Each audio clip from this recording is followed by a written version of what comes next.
First, I want to thank the Lord for allowing me to be here. I always believed that my father would someday be elected to the Hall of Fame, but I didn't know if I'd be around to see it. Today's festivities take care of both situations. He was elected, and I'm here to see it. My only regret is that he is not here to receive it for himself. I would like to thank Mr. Ed Stack, the Hall of Fame Veterans Committee, for this great honor. To Larry Lester, my father's #1 supporter. To Buck O'Neill, a fellow club member and a former Kansas City Monarch.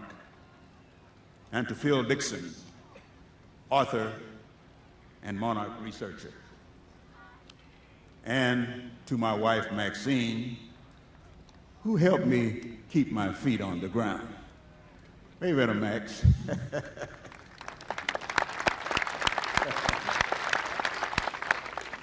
And generally, people ask me 2 questions when talking about my dad. One, where did he get the name Bullet from? And who was the fastest, him or Satchel Paige? My answer to both questions is I don't know. They were both fast, but one thing I do know, when Satch was on the mound, he needed a designated hitter. When my dad was on the mound, he was in the cleanup spot.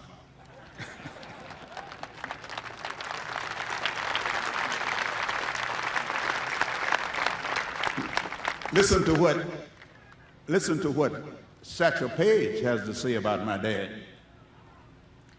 He says, I pitched against Bullet. Rogan was one of the world's greatest pitchers. I never did see him in his prime, if I want to tell the truth about it.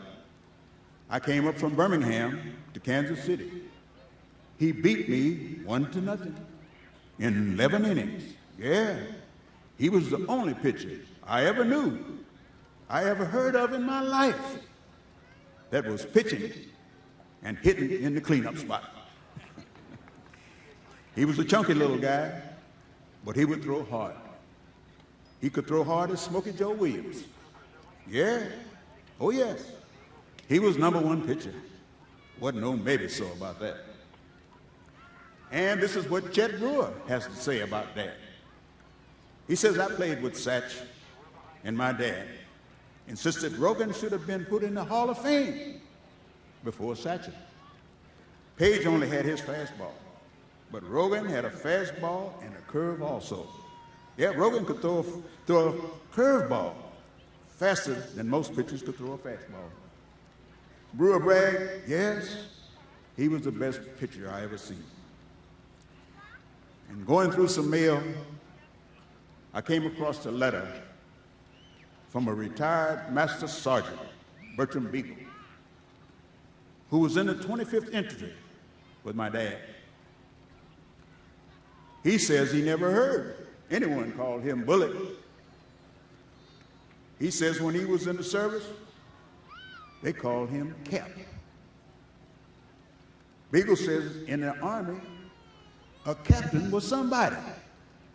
And said when my dad was pitching, he was somebody.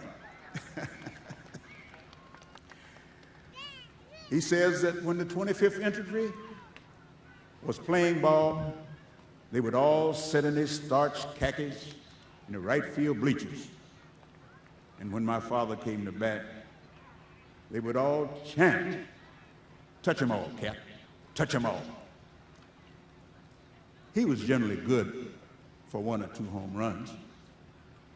And he says the last time that he saw my father play was in Missoula, Montana in 1938.